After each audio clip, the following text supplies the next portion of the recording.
Good morning friends, welcome back to my channel. তোমরা সবাই কেমন আছো? আশা করছি তোমরা সবাই ভালো আছো, সুস্থ আছো। আজকে আমি আবার নতুন ব্লগ, নতুন সকাল নিয়ে হাজির হয়ে গেছি।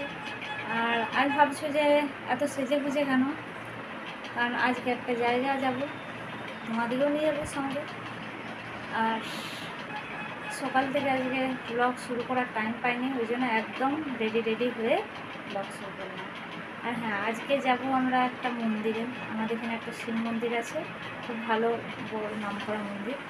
সেইখানে আজকে যাব পুজো দিতে। আগে বলেছিলাম যে বরের মেয়ের এখন ছুটি পড়ে গেছে, এই কারণে ভাবছি আবার তিনজনে মিলে যেয়ে আবার পুজোটা দিয়ে আসি। তাহলে চলো, তোমরা আমাদের সঙ্গে চলো আর দেখতে থাকো। আর আমরা রেডি হয়ে গেছি, তোমরা আগে দেখেছো, একবার দেখে দিচ্ছি ফুল লুকটা। এই যে আমি রেডি হয়ে গেছি, দেখে নাও, আয়নার মাধ্যমে দেখিয়ে দিলাম। কেমন লাগছে নিশ্চয়ই বলবে। আর এই যে মেয়েও রেডি হয়ে গেছে, ও একটা ফ্রক পরে নিয়েছে।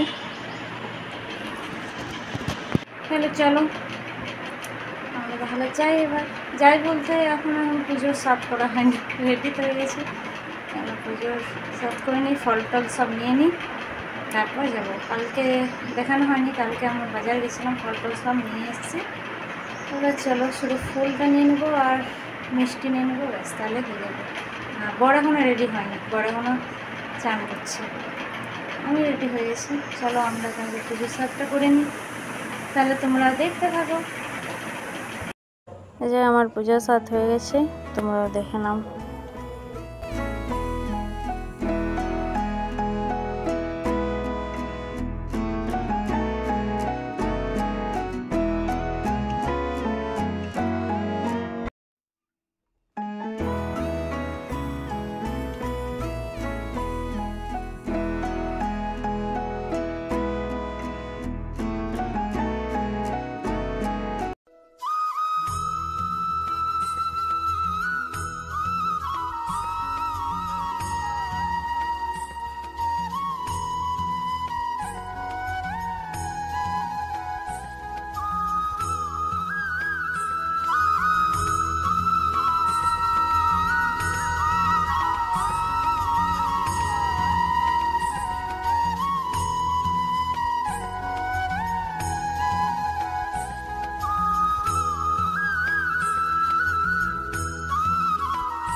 মন্দিরটা তোমাদের কেমন লাগলো জানাবে। আমার মেয়ে পুরো ব্লগটা করেছে, আর পুজোটা দেখাতে পারেনি, মানে একদম ভেতরে মোবাইল অ্যালাউ ছিল না, ওই জন্য আমরা তিনজনে পুজো করেছি আর খুব সুন্দর পুজোও করেছি। ওখানে পুরোহিত ছিল, ওই পুজো করিয়ে দিয়েছে। আর মন্দিরটা কেমন লাগলো নিশ্চয়ই জানাবে। এটা আমাদের এখানে সব থেকে বড়। এই মন্দিরের নাম হচ্ছে শিব শক্তি ধাম।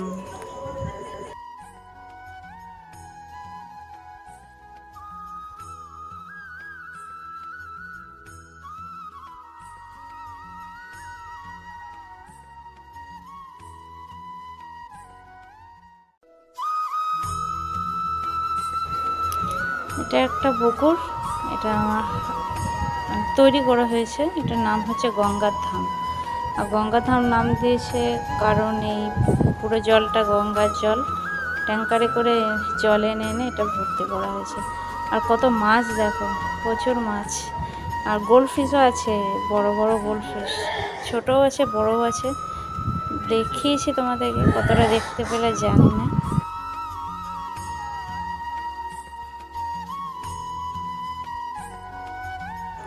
আর এই মন্দিরটা হচ্ছে রোডের ওইদিকে, আমাদের বাড়ির থেকে সামান্য একটু দূরে, কাছাকাছি বলা যায়, তবু একটু দূরে বলে আমরা টোটো করে যাই। আর এই মন্দিরটা আমার দক্ষিণ ভারতের ট্রাস্ট থেকে করা হয়েছিল। পুজো করে চলে এলাম, তারপরে এসে বাড়িতে পুজো করলাম, তারপর টিফিন খেলাম, তারপরে এবার উপরে এলাম ড্রেস চেঞ্জ করতে। তাহলে আজকে এই পর্যন্তই, আর এর থেকে আরও বেশি বড় করলে ব্লগটা অনেক বড় হয়ে যাবে, তার জন্য আজকে এখানে শেষ করছি। আমার ব্লগটি কেমন লাগলো তোমরা কমেন্ট করবে, আর আমার চ্যানেলটি প্লিজ সাবস্ক্রাইব করে দেবে, লাইক করে দেবে, শেয়ার করে দেবে। আবার দেখা হবে নেক্সট ব্লগে। এখনকার মতন টাটা।